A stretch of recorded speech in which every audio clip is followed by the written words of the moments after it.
Na luz bruxuleante de uma noite de outono tardia em 1998, Tom Felton empurrou a porta de vidro da lanchonete Boulevard em Millbrook, Pensilvânia. Um sino tilintou sobre sua cabeça quando ele entrou, um som que se tornaria a trilha sonora da mudança mais significativa de sua vida. A lanchonete, com seus assentos de couro desgastados e balcões cromados, se tornou o palco de seu primeiro encontro com Ramona Delacroix. Ramona havia-se mudado para Millbrook vinda da Louisiana 6 meses antes, com nada além de uma trouxa e um sonho de escapar de seu passado. Na luz bruxuleante de uma noite de outono tardia em 1998, Tom Felton empurrou a porta de vidro da lanchonete Boulevard em Millbrook, Pensilvânia. Um sino tilintou sobre sua cabeça quando ele entrou, um som que se tornaria a trilha sonora da mudança mais significativa de sua vida. A lanchonete, com seus assentos de couro desgastados e balcões cromados, se tornou o palco de seu primeiro encontro com Ramona Delacroix. Ramona havia-se mudado para Millbrook vinda da Louisiana 6 meses antes, com nada além de uma trouxa e um sonho de escapar de seu passado. Seu sotaque sulista suave e sua natureza gentil a tornaram popular entre os frequentadores da lanchonete, mas foi sua resiliência silenciosa que chamou a atenção de Tom. Tom trabalhava como marceneiro, criando móveis sob medida em sua oficina nos arredores da cidade. Suas mãos, calejadas e fortes, contavam a história de um homem que moldava beleza a partir da matéria-prima. Aos 32 anos, ele já havia se estabelecido como um dos artesãos mais procurados do condado. Embora seu sucesso pouco fizesse para preencher o vazio em sua modesta casa. Naquela primeira noite, enquanto ele pedia um café preto e um rocambole de carne, o sorriso de Ramona reacendeu algo dentro dele que ele pensava estar morto há muito tempo. O namoro deles foi rápido, mas genuíno. Durante 6 meses, eles compartilharam jantares caseiros na casa dele, Ramona maravilhada com os móveis que ele criava e Tom saboreando sua apreciação sincera por seu trabalho. Eles se casaram na primavera de 2000, em uma pequena cerimônia na igreja metodista local. Ramona usava um vestido simples de cor creme, e Tom vestiu o terno antigo de seu pai. A recepção foi no quintal deles, com os vizinhos trazendo comida e o filho adolescente de alguém tocando violão. Não foi extravagante, mas foi deles. O primeiro ano de casamento foi como um sonho. Ramona continuou trabalhando na lanchonete, e os negócios de Tom prosperaram. Eles conversaram sobre formar uma família, fazendo planos para um quarto vago que se tornaria um berçário. Ramona pintou as paredes de um amarelo suave, e Tom construiu uma cadeira de balanço que mais tarde se tornaria um conforto e uma testemunha de horrores não ditos. Quando Ramona descobriu que estava grávida no início de 2001, a alegria de Tom parecia completa. Ele passava as noites em sua oficina, fazendo um berço de cerejeira, suas mãos atenciosas moldando cada fuso com precisão e amor. Ele tocava a barriga crescente de Ramona com as mesmas mãos gentis, contando silenciosamente a seu futuro filho sobre a vida que eles compartilhariam juntos. A gravidez transcorreu sem problemas, e Ramona floresceu. Os vizinhos comentavam sobre como ela brilhava, como Tom a idolatrava, como se estivessem vivendo um conto de fadas em sua modesta casa na Maple Street. Mas contos de fadas, como todos que leram as versões originais sabem, muitas vezes escondem escuridão sob sua superfície brilhante. Nos anos que se seguiram, aqueles que os conheceram relembrariam essa época, procurando sinais que pudessem ter perdido. Mas a verdade era que não havia sinais de alerta, nenhum aviso do que estava por vir. Tom Felton parecia exatamente quem ele era, um artesão trabalhador, profundamente apaixonado por sua esposa e animado para ser pai em breve. O monstro que espreitava dentro dele permaneceu completamente oculto, esperando o momento certo para emergir. Atlas Felton chegou ao mundo em uma noite tempestuosa de outubro de 2001. Seu choro penetrante ecoou pelos corredores da maternidade do Millbrook General Hospital. Era um bebê saudável, 3,5 kg de pele rosada e cabelos escuros. Com os olhos castanhos escuros de sua mãe e o queixo forte de seu pai. As enfermeiras comentaram sobre como ele era atento, como seus olhos pareciam seguir o movimento mesmo nas primeiras horas de vida. Os problemas começaram 3 semanas depois. Atlas era o que o pediatra chamaria de bebê com cólicas, propenso a longos períodos de choro inconsolável que poderiam durar horas. Ramona lidava com isso com paciência de santa, embalando-o pelos comodos por horas, tentando todos os remédios sugeridos por amigos e familiares. Tom, no entanto, começou a mudar. Começou sutilmente. Ele começou a ir para sua oficina mais cedo pela manhã e a voltar mais tarde à noite. Em casa. Ele ficava cada vez mais irritado com o choro de Atlas. Sua mandíbula visivelmente cerrada cada vez que o grito do bebê perfurava o silêncio. Ramona notava como suas mãos se fechavam com força em qualquer coisa que estivesse segurando, uma xícara de café, um jornal, o braço de uma cadeira. O primeiro incidente aconteceu quando Atlas tinha 4 meses. Ramona foi ao supermercado, deixando Tom sozinho com o bebê pela primeira vez. Quando ela voltou, Atlas estava estranhamente quieto, e Tom estava em sua oficina. No dia seguinte, durante a hora do banho, ela descobriu hematomas leves nas pernas de Atlas. Quando questionado, Tom explicou que o bebê havia batido nas grades do berço enquanto ele tentava acalmá-lo. Ramona queria acreditar nele. Ela precisava acreditar nele, mas algo dentro dela se contraiu, e ela começou a manter um diário, escondido em uma velha caixa de receitas na cozinha. Ela documentou datas, horários, marcas inexplicáveis. As entradas eram codificadas como receitas, as quantidades denotavam dias, os ingredientes listavam lesões. A pressão financeira aumentava à medida que as contas médicas se acumulavam de frequentes visitas ao pediatra. Os negócios de Tom sofreram, pois a privação de sono afetou a qualidade de seu trabalho. Os pedidos de móveis sob medida diminuíram, e a tensão encheu sua casa como fumaça. Invisível, mas sufocante. A violência aumentou gradualmente. Um aperto muito forte aqui, uma sacudida ali. Sempre quando Ramona não estava por perto. Mas ela sabia. Ela ouvia o silêncio repentino que se seguia aos gritos de Atlas quando Tom ficava sozinho com ele. Ela viu a maneira como Atlas. Seus olhos se arregalavam de medo quando seu pai se aproximava de seu berço. Tom se tornou um especialista em esconder suas ações. Ele se certificava de nunca deixar marcas visíveis e sempre ter uma explicação pronta. Ele mantinha sua imagem pública de pai dedicado, criando lindos brinquedos de madeira em sua oficina, frequentando a igreja aos domingos com sua família e dando churrascos no quintal. Ramona começou a dormir no berçário, alegando que era mais fácil amamentar Atlas durante a noite.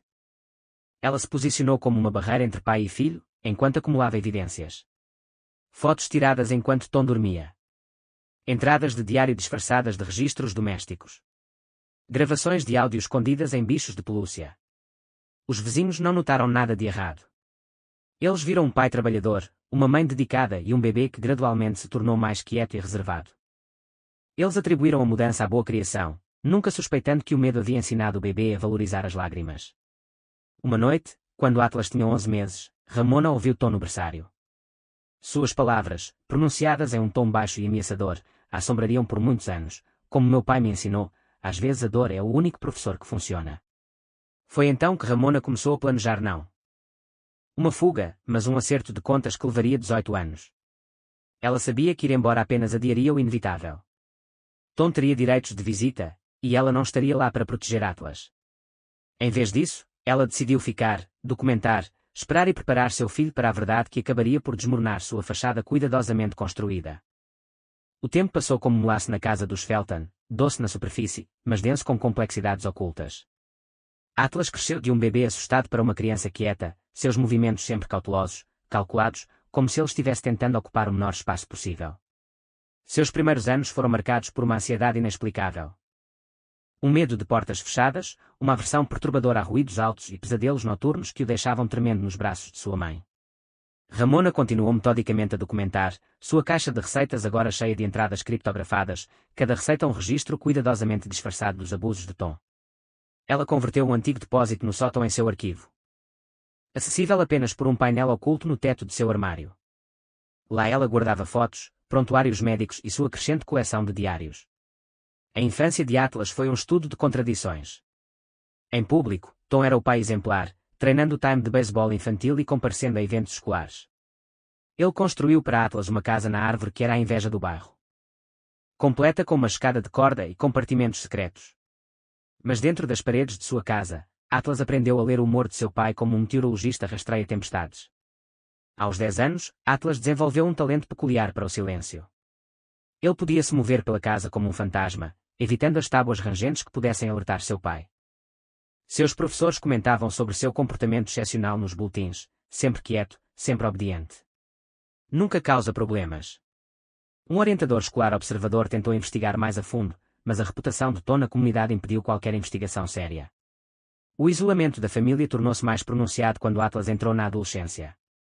Os pais de Ramona haviam falecido antes do nascimento de Atlas, e a família de Tom morava na costa oeste, fazendo com que as visitas fossem raras.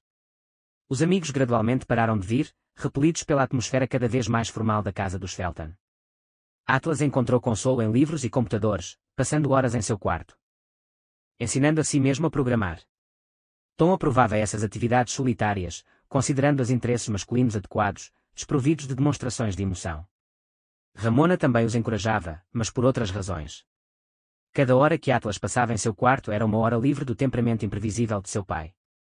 Quando Atlas completou 15 anos, ele teve um surto de crescimento que o colocou na mesma altura de seu pai. A violência física de Tom tornou-se menos frequente, substituída por uma guerra psicológica, comentários mordazes, críticas constantes e ameaças sutis. A oficina, antes um lugar de criatividade, tornou-se um local de intimidação, onde pai e filho se envolviam em interações tensas sob o pretexto de aprendizado de marcenaria. Durante todo esse tempo, Ramona observava, sua documentação tornando-se digital, arquivos criptografados escondidos atrás de pastas de aparência inocente, vídeos armazenados em servidores remotos, gravações de áudio disfarçadas de arquivos de música. Ela observou seu filho ultrapassar seu pai em altura, observou desenvolver as habilidades de carpintaria de seu pai. Mas sem sua crueldade. Ela ouviu herdar sua própria força silenciosa, embora doesse saber o preço que ele pagou para adquiri-la. No segundo ano do ensino médio, Atlas começou a mostrar sinais de sair de sua concha. Ele entrou para o clube de informática, fez alguns amigos próximos e até trouxe boas notas para casa, apesar de sua ansiedade persistente. Tom parecia ter perdido o interesse pelas atividades de seu filho, concentrando-se em vez disso em seus negócios em dificuldades e em sua própria coleção crescente de amargos ressentimentos. Ramona anotava essas mudanças em seus registros, observando cada mudança na dinâmica familiar. Ela observou como Atlas começou a questionar as coisas que antes considerava certas. Porque eles nunca faziam férias em família, porque ele não conseguia se lembrar de grande parte de sua primeira infância. Porque certos sons ou movimentos desencadeavam ataques inexplicáveis de pânico. A verdade estava lá como uma bomba relógio no sótão de Ramona, esperando o dia em que ela finalmente a compartilharia com seu filho. Ela escolheu seu 18º aniversário como momento da revelação, acreditando que a maioridade lhe daria o poder e a proteção que ele não tinha quando criança. O que ela não podia prever era como essa revelação se tornaria o catalisador de eventos que haviam sido postos em movimento há 18 anos. O 18º aniversário de Atlas caiu em uma noite fresca de outubro de 2019. Ramona preparou seu prato favorito, jambalaya, originário de sua Louisiana natal, enquanto Tom permanecia em sua oficina, alegando que um pedido urgente exigia atenção. A ausência não era incomum. Tom havia parado de comparecer às celebrações familiares anos atrás, considerando as distrações desnecessárias do trabalho. Após o jantar, enquanto Atlas abria seus presentes, Ramona se desculpou para buscar um último presente. Suas mãos tremiam quando ela subiu ao sótão, recuperando a caixa que continha 18 anos de evidências meticulosamente reunidas. Quando ela voltou, Atlas estava examinando uma caixa de madeira, seus dedos sentindo as juntas de cauda de andorinha com a habilidade adquirida durante anos de aprendizado relutante na oficina de seu pai. Ramona colocou sua caixa na mesa da cozinha e respirou fundo. Ela começou a falar baixinho, seu sotaque da Louisiana se intensificando com a emoção ao começar a desvendar a ficção cuidadosamente mantida de sua vida familiar. A revelação levou horas. Ramona mostrou a Atlas as receitas criptografadas, traduzindo cada uma em seu verdadeiro significado. Ela tirou as fotografias, imagens de hematomas na pele de um bebê, datadas e anotadas.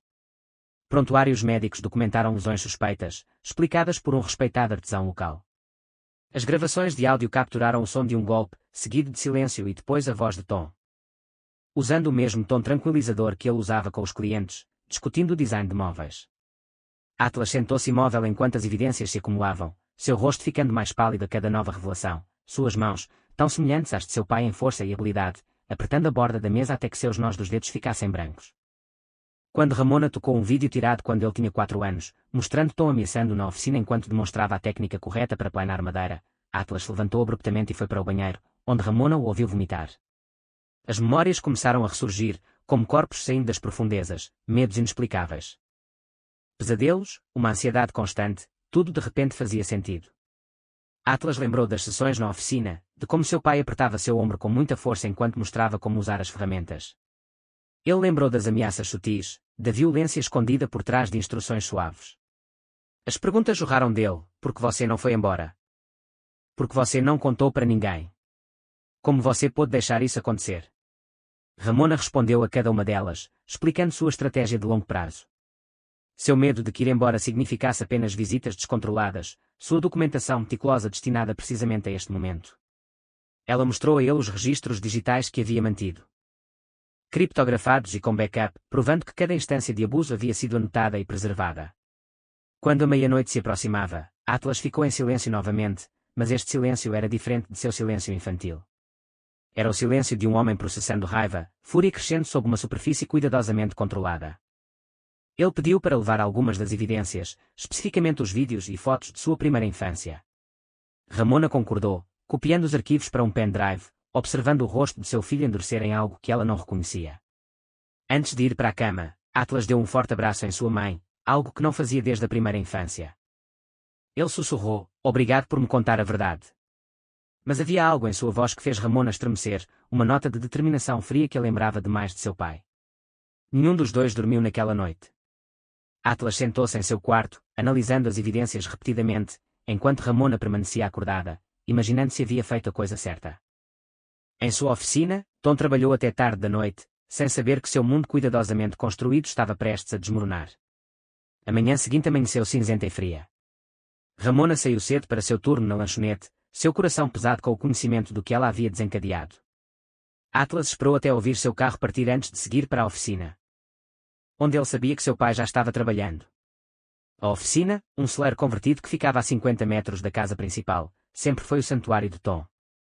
O ar lá dentro era espesso com serragem e o cheiro pungente de verniz para madeira. A luz da manhã entrava pelas janelas altas, lançando longas sombras sobre a área de trabalho, onde Tom estava de pé em sua torno, moldando uma perna de mesa. Atlas entrou sem bater, o pendrive pesando em seu bolso. O som da torno abafou seus passos até que ele estivesse logo atrás de seu pai. Quando Tom se virou e viu a expressão no rosto de seu filho, ele desligou a máquina. O silêncio repentino foi ensurdecedor. Você gostava de me machucar? A voz de Atlas era firme, controlada.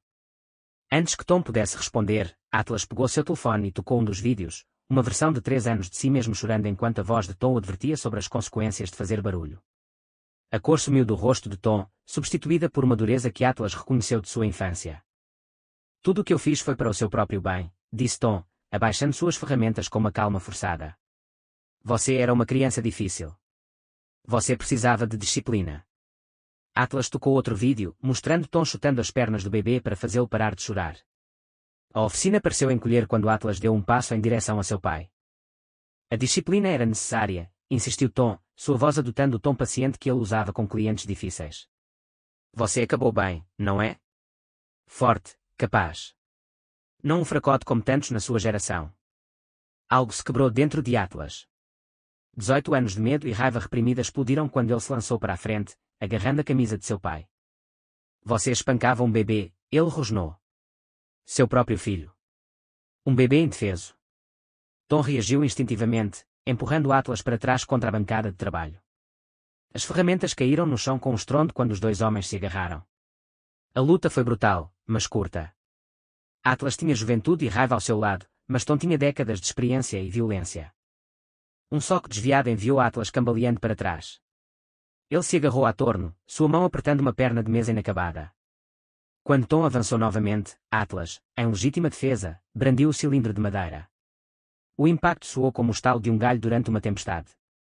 Tom cambaleou, sangue escorrendo de sua têmpora. Mas ele continuou avançando.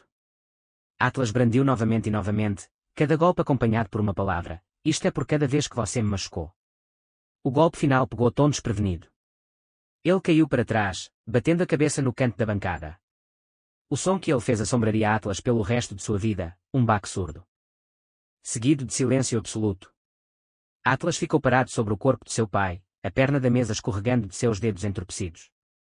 Sangue se espalhava lentamente pelo chão coberto de serragem. Do lado de fora, uma porta de carro bateu. Ramona havia voltado do trabalho mais cedo, sentindo que algo estava errado. Seu grito ao entrar na oficina cortou o ar da manhã. E quando pela propriedade e fazendo os vizinhos correrem para investigar. Os próximos minutos se passaram em um nevoeiro. Alguém ligou para o 911. Outro afastou Ramona da cena. Atlas sentou-se em um banco perto da oficina, olhando para suas mãos enquanto os carros de polícia e uma ambulância chegavam com as luzes acesas. Mas sem sirenes. Não havia mais urgência. A investigação sobre a morte de Tom Felton durou 3 meses, embora, em muitos aspectos, tenha terminado antes mesmo de começar. As evidências que Ramona havia reunido ao longo de 18 anos pintaram um quadro claro de abuso prolongado, fornecendo contexto para o que a polícia inicialmente considerou um caso simples de assassinato. O julgamento tornou-se uma sensação em Millbrook. Os moradores, que conheciam os Feltons há anos, foram forçados a conciliar sua imagem de um artesão respeitado com o monstro revelado nos documentos de Ramona. A promotoria inicialmente insistiu em uma acusação de homicídio em primeiro grau, mas, à medida que as evidências de abuso se acumulavam, eles reduziram a acusação para homicídio culposo. O depoimento de Ramona foi crucial. Ela falou por 6 horas, expondo metodicamente 18 anos de abuso documentado.